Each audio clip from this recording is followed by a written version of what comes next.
Hello students. तो class 9th का कुछ अंतिम चैप्टर हम लोग आज डिस्कस करेंगे। अध्याय होगा 13, जो आपके घन घनाभ, शंकु, बेलन इन सब के पृष्ठीय क्षेत्रफल पर होता है। जैसा कि आप लोग जानते हैं कि ये क्वेश्चन जो है कुछ हार्ड होते हैं, कुछ मुश्किल होते हैं, इसलिए मैंने सोचा कि इसी चैप्टर को पढ़ाया जाए, तो मैंने इसको शुरू किया। आज आपके कुछ महत्वपूर्ण सूत्र होंगे और फर्स्ट एक्सरसाइज भी आज हम लोग शुरू कर देंगे। तो चलिए शुरू करते हैं। अगर अभी तक आप लोगों ने चैनल को सब्सक्राइब नहीं किया है तो सब्सक्राइब कर लीजिएगा और बेल आइकन को प्रेस कीजिएगा ताकि समय से आपको अपडेट मिलता रहे। बहुत जल्दी ही मैं क्लास 10th का स्टार्टिंग से शुरू करूंगा। फिलहाल क्लास 9th के कुछ ऐसे क्वेश्चंस बताऊंगा जो आपको 10th में हेल्पफुल होगा। तो शुरू करते हैं क्लास।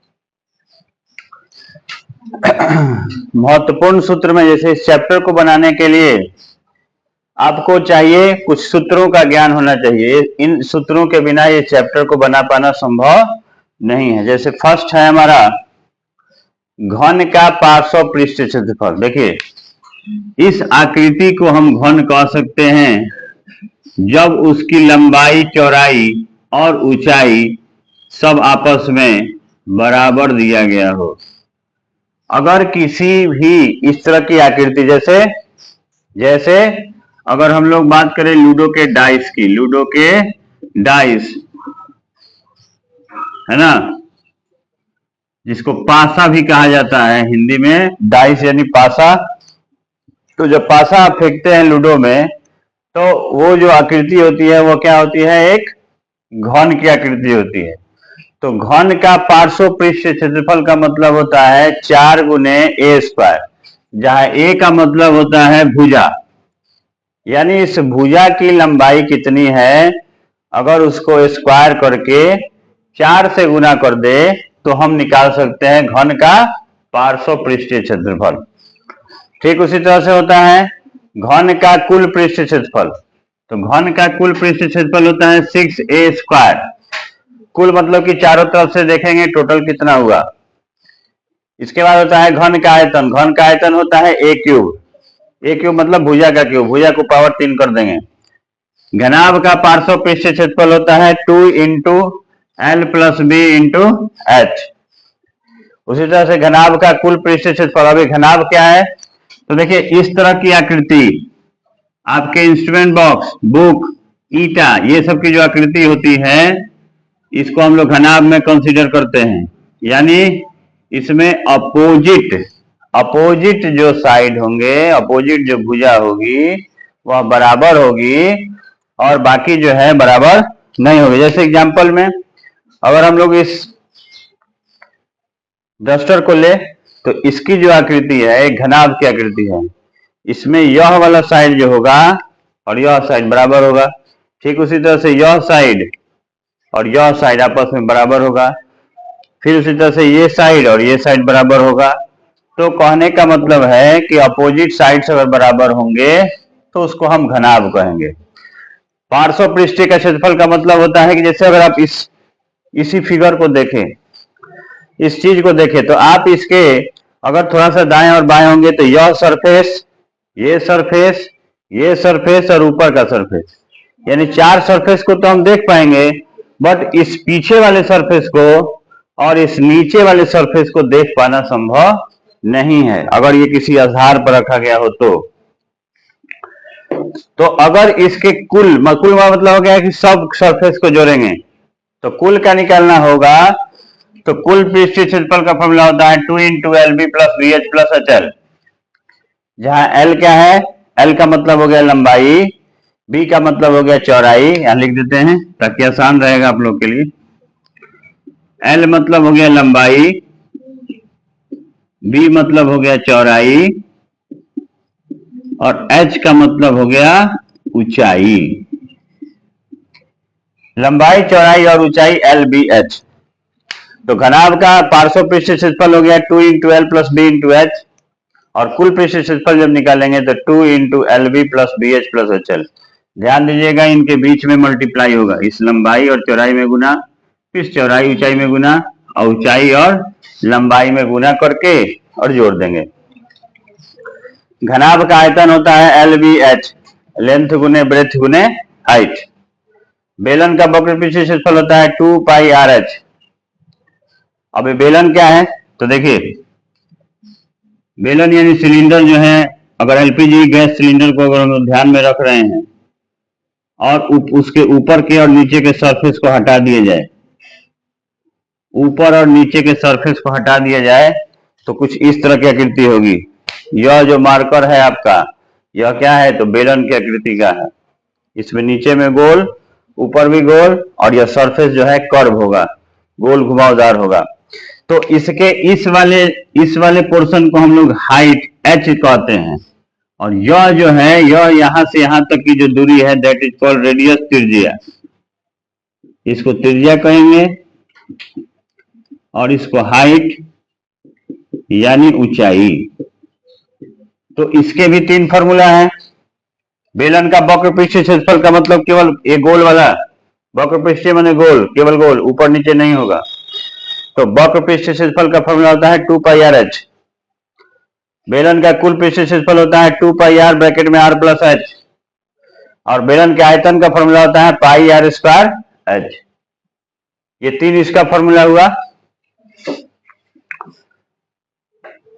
बात करेंगे शंकु की। शंकु यानी आप लोग देखे होंगे जन्मदिन पर जो बच्चे टोपी पहनते हैं, बर्थडे कैप, या आप लोग सॉफ्टी खाते हैं आइसक्रीम, वो कुछ इस तरह की आकृति होती है, इस तरह की आकृति होती है। जहां इस चीज को, इस शंकु के, यह शंकु का जो चित्र है, इसमें 3 बातें हम लोगों को समझनी चाहिए। यहां से यहां ये जो है, इसको हम लोग कहेंगे रेडियस यानी कि त्रिज्या, रेडियस यानी कि त्रिज्या। और यहां से यहां तक की जो ऊंचाई होगी, इसको हम लोग कहेंगे हाइट यानी ऊंचाई। और यह जो तिरछा वाला लंबाई है, दैट इज कॉल्ड तिर्यक, तिर्यक ऊंचाई कहेंगे इसको। इंग्लिश में कहते हैं लेटरल हाइट, लेटरल हाइट। और इसको डिनोट करते हैं L से, इस हाइट को डिनोट करते हैं H से, और रेडियस के लिए R का प्रयोग किया जाता है, त्रिज्या के लिए R का प्रयोग किया जाता है। आप शंकु के भी 3 फॉर्मूला समझ ले। तो देखिए शंकु का वक्र पृष्ठीय क्षेत्रफल होता है पाई RL, पाई RL, और शंकु का कुल पृष्ठीय क्षेत्रफल होता है पाई RL प्लस R। शंकु का आयतन का फॉर्मूला होता है 1/3 पाई R स्क्वायर H। अब देखिए प्रश्न में कभी कभी क्या होता है कि L का मान दिया हुआ नहीं रहता है। ऐसी स्थिति में हम L को फाइंड करते हैं, निकालते हैं, प्राप्त करते हैं। तो L को निकालने के लिए फॉर्मूला होता है under root H square plus R square. अब ये जो H स्क्वायर और R स्क्वायर हो गया, वो हमारा अंडर रूट में होगा, स्क्वायर रूट में होगा। अब है गोला का पृष्ठीय क्षेत्रफल। देखिए तो गोला का पृष्ठीय क्षेत्रफल जो होता है वह होता है 4 पाई R स्क्वायर। अब ये गोला क्या है, तो इस तरह की जो आकृति होगी, पूरा गोल, जो फुटबॉल हम लोग जिसको कहते हैं, इसकी आकृति को, फुटबॉल की आकृति को हम लोग कहते हैं आपको गोला। और गोला का पृष्ठीय क्षेत्रफल होता है 4 पाई R स्क्वायर, 4 पाई R स्क्वायर। उसका होता है गोला का आयतन। गोला के आयतन का फॉर्मूला होता है 4/3 पाई R क्यूब। अर्धगोला का वक्र पृष्ठीय क्षेत्रफल। अब ये अर्धगोला क्या है, तो जो हम लोग कटोरा में खाना खाते हैं, यह कटोरा जो है हमारा, ये अर्धगोला है। तो अर्धगोला का वक्र पृष्ठीय क्षेत्रफल यानी इसका क्षेत्रफल, यह क्षेत्रफल आपको फाइंड आउट करना है। तो इसका क्षेत्रफल का फॉर्मूला होता है 2 पाई R स्क्वायर। और जब इस टोटल का निकालना होगा, इस टोटल यानी कुल का निकालना होगा, तो उसको कहेंगे 3 पाई R स्क्वायर। अर्धगोले के आयतन का फॉर्मूला होता है 2/3 पाई R क्यूब। इसके अलावा आप लोग पहले से पढ़े हैं, 2 और फॉर्मूला है, इसका भी जरूरत पड़ेगा हम लोगों को क्वेश्चन जब हम बनाएंगे। वृत्त का क्षेत्रफल होगा पाई R स्क्वायर, वृत्त की परिधि 2 पाई R। अगर किसी परिधि में क्या दिया हो, सीधे व्यास दिया हो, तो पाई D के फॉर्मूला से हम लोग इस क्वेश्चन को फाइंड कर सकते हैं। ठीक है, तो फिर देखते हैं अब क्वेश्चन क्या है, एक्सरसाइज क्या है, इसको नोट कीजिए। जैसे कि उदाहरण के लिए हम लोग क्वेश्चन देखते हैं फर्स्ट फॉर्मूला के हिसाब से। मान लीजिए किसी घनाभ की लंबाई दी गई है, सपोज कीजिए 2 मीटर, चौड़ाई दी गई है 1.5 मीटर और ऊंचाई दिया गया है 3 मीटर।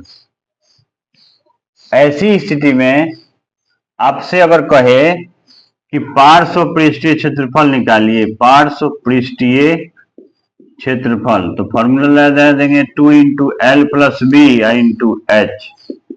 तो 2, अब इस एल की जगह पर क्या लिखेंगे, तो यहाँ 2 है और बी की जगह पर 1.5 इंटू एच, एच बने ऊंचाई 3। यहाँ ध्यान दीजिएगा कि पहले इन दोनों को जोड़ लेंगे और जोड़ने के बाद गुना करेंगे। तो 2 में 3.5 से गुना हो तो 7.4 या कितना हो जाएगा 7.0 इंटू 3 यानी 21 मीटर स्क्वायर। ऐसे ही अगर इसमें मान लीजिए कि कुल पृष्ठीय क्षेत्रफल पूछता तो क्या करते, कुल पृष्ठीय क्षेत्रफल अगर पूछ दे, कुल पृष्ठीय क्षेत्रफल अगर पूछ दे तो क्या करेंगे 2 into L B plus B H plus H L. तो देखिए 2 एल बी का मतलब हो गया एल और बी यानी 2 गुने 1.5, फिर 1.5 गुने 3 और फिर एच गुने एल, तो एच कितना है तो 3 और एल कितना है तो 2। जोड़ दीजिए इसको 2, ये गुना करेंगे तो 3, ये गुना करेंगे तो 4.5 और ये गुना करेंगे तो 6। अब सबको जोड़ देंगे तो 2 गुने 13.5 यानी हो गया 27 मीटर स्क्वायर। वैसे ही अगर इस क्वेश्चन में आयतन निकालने के लिए हमको दे दे, क्वेश्चन में आयतन भी पूछे अगर हमसे, ये सिंपल सा हम बता रहे हैं फॉर्मूला पर आधारित आपको कैसे बनाना है। तो आयतन अगर दे दे घनाभ